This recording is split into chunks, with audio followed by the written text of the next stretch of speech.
Coucou, j'espère que vous allez bien. J'avais envie de vous parler des livres audio. Vous savez que j'aime beaucoup ça. Enfin, peut-être que vous le savez pas. Mais en tout cas, maintenant je vous le dis, j'aime beaucoup les livres audio. Je disais que ce serait sympa de vous proposer une vidéo qui répertorie plusieurs plateformes de livres audio. En tout cas, beaucoup que je connais, que j'ai testé. Je vous donnerai donc les avantages et les inconvénients des différentes plateformes des livres audio pour que vous puissiez faire votre choix plus simplement, avec quelques exemples également de livres qui sont disponibles sur les différentes plateformes que j'ai pu écouter ou qui sont dans ma liste d'envie à écouter. Avant toute chose, si vous aimez bien ma chaîne YouTube, n'hésitez pas à vous abonner, ça vous permet d'être tenu au courant des nouvelles sorties des vidéos. On va évidemment commencer par la plateforme la plus connue qui est Audible. Je pense que beaucoup de monde ont déjà entendu parler de Audible puisqu'elle est reliée à Amazon, et pour le prix, au moment où je tourne cette vidéo, Audible est à 9,99 €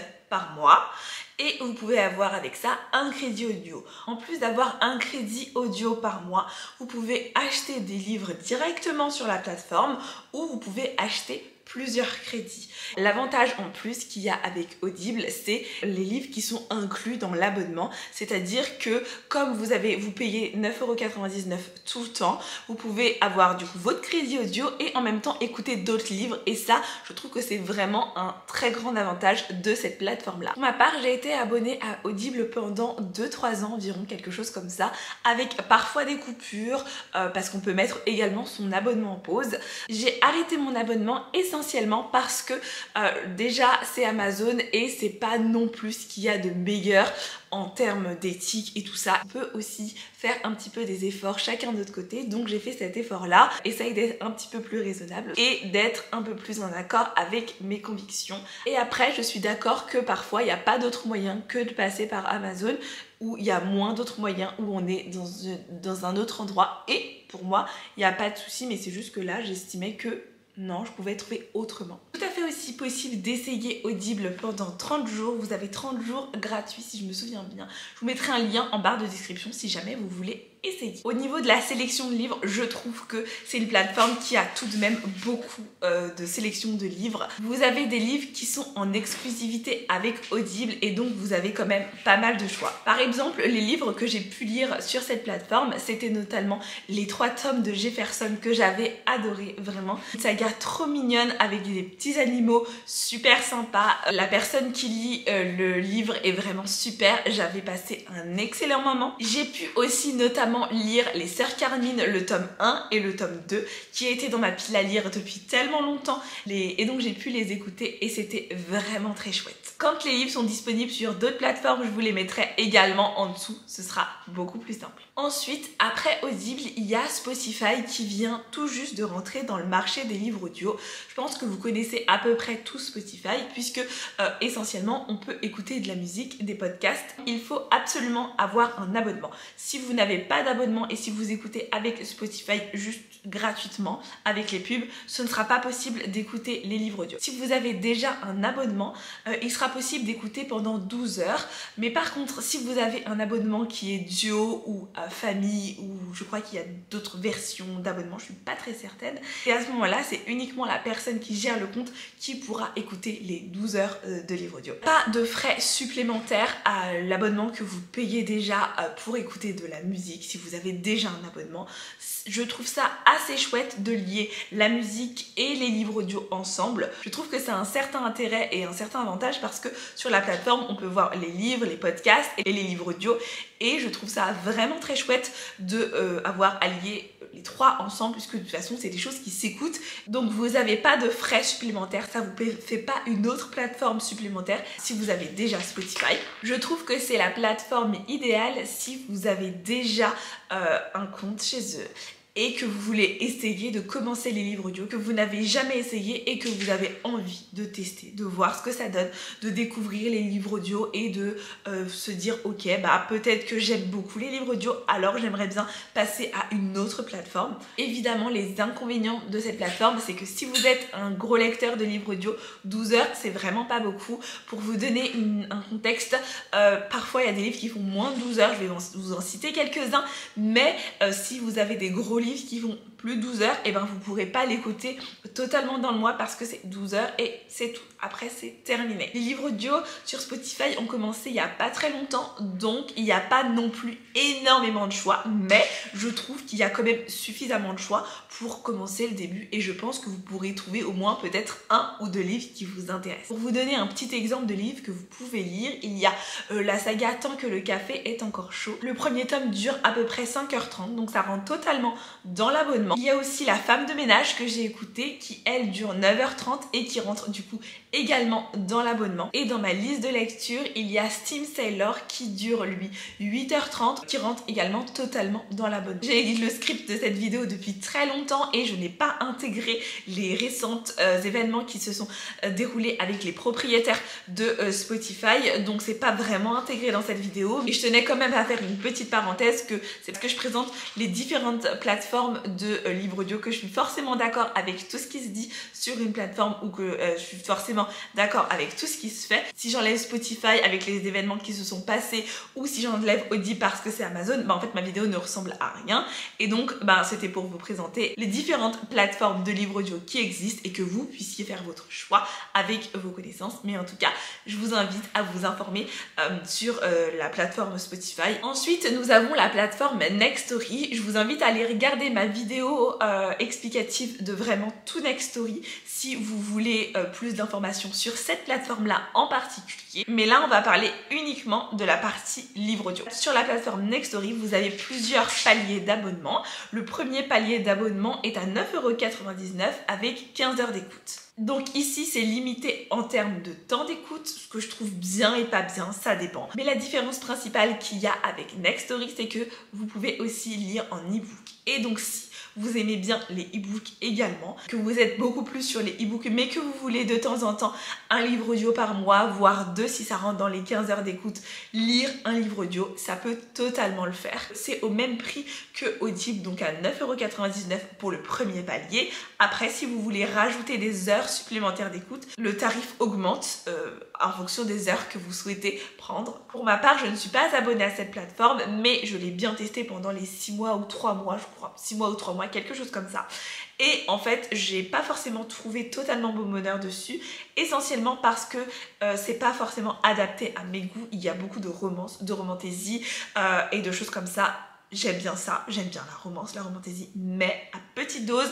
Et si j'en lis un par mois, si je lis une romance par mois, ça me suffit. Sauf que pour être un petit peu rentable sur cette application, du moins en tant que consommateur, il faut quand même un peu consommer plus que ça. Et malheureusement, j'ai pas forcément été convaincue par ce que j'ai lu. Après, je l'ai testé il y a 1 an l'application et elle a peut-être changé. Alors peut-être que vous, ça pourrait totalement vous plaire et que c'est totalement dans vos goûts de ce que vous aimez. Alors si c'est le cas, foncez. Sur cette plateforme, vous pouvez notamment écouter Prime Time de Maxime Chatham que j'avais bien aimé et que je vous en ai fait la revue il y a pas très longtemps. J'avais trouvé assez sympathique à écouter. Là, on est plus sur un thriller. J'ai aussi repéré Les âmes vagabondes que j'avais adoré. Je l'ai lu en version papier il y a longtemps, donc je ne sais pas du tout ce que ça vaut en version audio. Mais j'avais tellement aimé ce roman, c'était juste incroyable que si vous l'avez pas lu, peut-être que c'est le moment de foncer et de découvrir ce roman juste incroyable. Et enfin, en termes d'autres plateformes, il y a Lizzy qui fonctionne un peu comme même principe que Audible, sauf qu'il n'y a pas de livre qui soit inclus dans l'abonnement, c'est un crédit un mois. Lizzy, c'est pas uniquement une plateforme pour écouter des livres audio, c'est aussi une plateforme qui produit les livres audio, qui est quand même un petit peu différent parce que notamment Audible, si mes souvenirs sont bons, ils produisent aussi des livres audio, mais ils proposent un panel de livres variés des autres éditeurs de livres audio. En ce qui concerne Lizzy, si ça n'a pas changé entre temps, il ne propose pas d'autres livres que des livres qui sont produits par leur plateforme et donc ça restreint un petit peu le choix si notamment vous voulez lire des livres audio différents et que malheureusement les livres audio sont produits par une autre plateforme et vous ne pouvez pas lire ces livres audio là. Il y a quand même un panel de livres audio qui est assez varié et il y a des livres qui sont ajoutés très régulièrement, donc voilà, après c'est comme tout, on peut faire un essai et voir si ça nous convient ou pas. Je suis désolée si vous entendez beaucoup de bruit derrière, c'est mon chat, il arrête pas de jouer avec les jouets. Il est trop mignon, mais Je suis vraiment désolée si vous entendez des bruits. Si vous le voyez jouer, vraiment c'est trop mignon, je l'adore. Au niveau des livres qui sont disponibles sur cette plateforme-là, vous avez par exemple la trilogie La Faucheuse.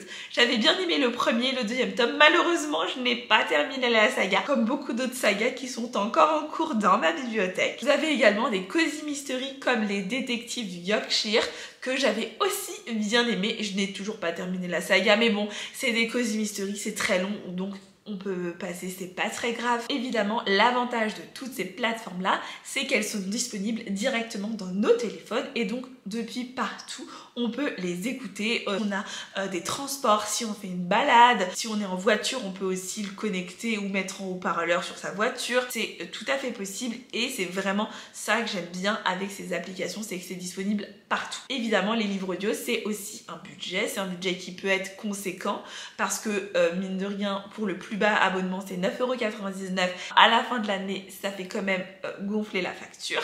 Mais il y a aussi d'autres possibilités. Par exemple, il est tout à fait possible d'aller à la bibliothèque, emprunter des livres audio. Je sais que ma bibliothèque propose ça, mais après, à voir avec différentes bibliothèques en fonction de la taille de votre bibliothèque. Aussi, si vous ne souhaitez pas payer un abonnement, il est également possible de les acheter, que ce soit les acheter en version physique pour les écouter sur des disques ou de les acheter en version numérique sur les différentes plateformes. Audio individuel reste quand même assez cher comparé à l'abonnement, mais si vous voulez de temps en temps avoir un petit livre audio, c'est tout à fait possible. Il y a également d'autres plateformes qui proposent des livres audio, par exemple Audiolib, où vous pouvez acheter uniquement un titre, mais après il n'y a pas d'abonnement par exemple pour vous abonner comme les autres plateformes. Là je vous ai présenté vraiment les plateformes qui étaient disponibles. Je vais quand même vous parler un tout petit peu de moi.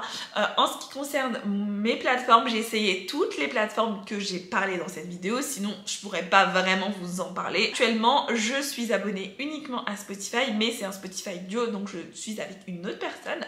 Et pour le moment, on n'a pas encore clôturé notre compte, mais on est en train de regarder pour changer, mais on n'a juste pas fait les démarches. Et comme on est à deux, ben, c'est un peu plus long. Mais par contre, je ne suis abonnée à aucune autre plateforme. Soit j'ai mis en pause, soit j'ai suspendu l'abonnement parce qu'en fait j'ai encore 3 livres audio à écouter sur Audible que je n'ai pas terminé encore, donc j'aimerais juste épurer ça avant de choisir une autre plateforme. Et aussi parce que il faut quand même que j'épure tout ça. Ce que je fais en général, c'est que comme j'aime lire pas mal de genres de livres et que j'aime aussi bien que le catalogue soit assez diversifié, en général je reste abonnée à une plateforme 3, 5, 6 mois, ça dépend. Je fais le tour de la plateforme, du catalogue, de ce qui m'intéresse et après je vais voir une autre plateforme. Je suis pas très fidèle en termes de plateforme, je suis fidèle dans d'autres choses mais pas du tout en termes de plateforme parce que je pioche un peu ce qui m'intéresse. Si vous êtes un très gros lecteur de livres audio et que vous lisez beaucoup, Nextory, malgré son catalogue qui moi ne me convient moyen,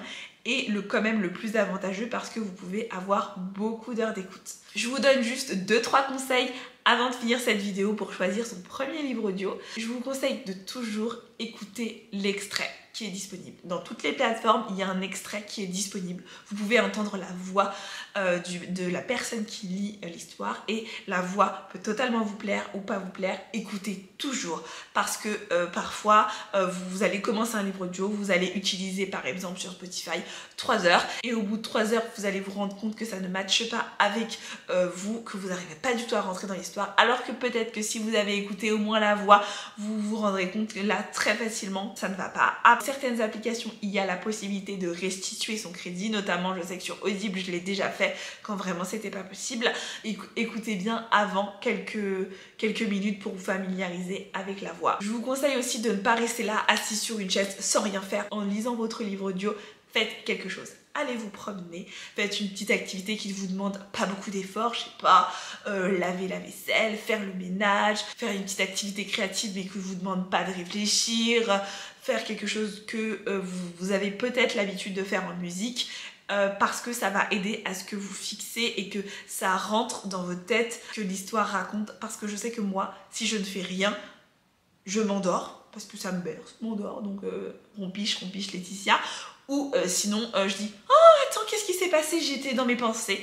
Et comme je pense beaucoup et que mon cerveau est toujours rempli de pensées, et c'est du coup assez compliqué. Et du coup ça m'aide de faire quelque chose en même temps que je lis un livre audio. Et évidemment, utilisez les périodes d'essai pour tester la plateforme qui vous convient le mieux. Regardez aussi les catalogues avant de choisir peut-être une plateforme ou testez-en une. Bref, ne vous limitez pas à un seul catalogue. Si jamais ça ne vous plaît plus, vous pouvez totalement aller changer et voir un autre catalogue. Voilà à peu près pour les livres audio, ce que j'avais à vous conseiller et toutes les plateformes qui existent. J'espère que ça aurait pu vous aider dans votre choix de livres audio, de plateformes avec lesquelles écouter ou qui pourraient plus vous plaire. Moi, dans les commentaires, si vous utilisez principalement une plateforme de livres audio ou si comme moi, vous picorez un peu partout, voir ce qui vous intéresse et en fonction du catalogue et aussi de là où le livre que vous avez envie de lire est disponible. En tout cas, je vous remercie d'avoir regardé cette vidéo. J'espère qu'elle vous aura aidé à choisir et à vous aiguiller sur votre plateforme de livres audio. Merci beaucoup d'avoir regardé cette vidéo et je vous fais des bisous.